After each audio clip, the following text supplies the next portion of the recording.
과수 화상병 발생으로 인한 농가 피해가 해마다 되풀이되고 있습니다. 농촌진흥청은 효과적인 화상병 예방을 위해 올 초부터 예찰 방제 사업 지침을 개선했는데요. 4월까지는 화상병 사전 예방을 위한 중점 관리 기간을 운영하기로 했습니다. 김성국 기자입니다. 농진청이 올해 과수화상병 발생을 더욱 효과적으로 막기 위해 4월까지 화상병 사전 예방 중점 기간을 운영합니다. 농진청은 겨울철 궤양 제거 등 사전 예방 대책에 나선 결과 지난해 화상병 발생 면적은 108.2헥타르를 기록해 전년보다 37.4% 줄었다고 설명했습니다. 화상병 피해 농가 수도 1년 전보다 39.6% 감소한 245농가로 집계됐습니다. 이에 농진청은 나무에 생긴 궤양과 감염이 의심되는 나무를 올해 4월까지 집중 제거해 화상병 예방 효과를 높이겠다고 밝혔습니다.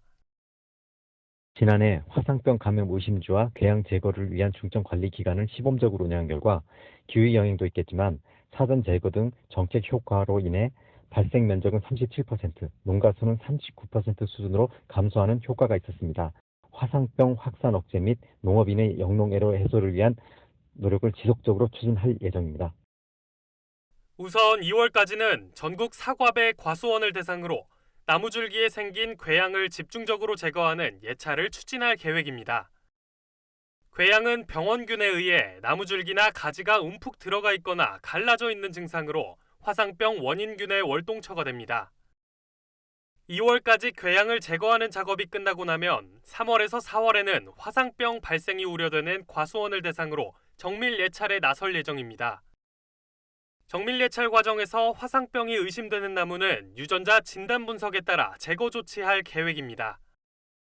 이 기간 농진청은 농가의 적극적인 참여를 유도하기 위해 해당 지역 농업기술원 등과 추진 현황을 점검하고 현장 건의 사항을 수렴할 예정입니다.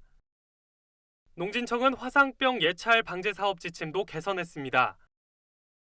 5월에서 7월 화상병 발생 기간에만 집중했던 예찰 작업을 나무의 생육 전주기에 상시 예찰하는 것으로 개선했습니다. 동절기 사전 예방 중점 기간도 신설했습니다. 지난해까지는 현장에서 화상병을 간이 진단했지만 올해부터 경기 충주를 중심으로 지역별 정밀 진단에 나설 계획입니다. 아울러 약재 방제 효과를 높이기 위해 화상병 예측 경보 하루 전과 경보 발령 뒤 이틀 안에 약재를 이중 살포하기로 했습니다. 또 매몰 위주의 방제 대신 과원 관리 방안이 확대됩니다. 기존에는 과원 면적의 5% 이상에서 화상병이 발생하면 아예 폐원하도록 했지만 앞으로는 감염된 나무 제거 위주로 과원 관리를 확대할 예정입니다.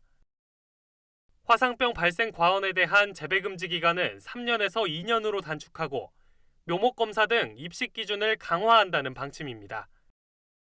NBS 김성국입니다.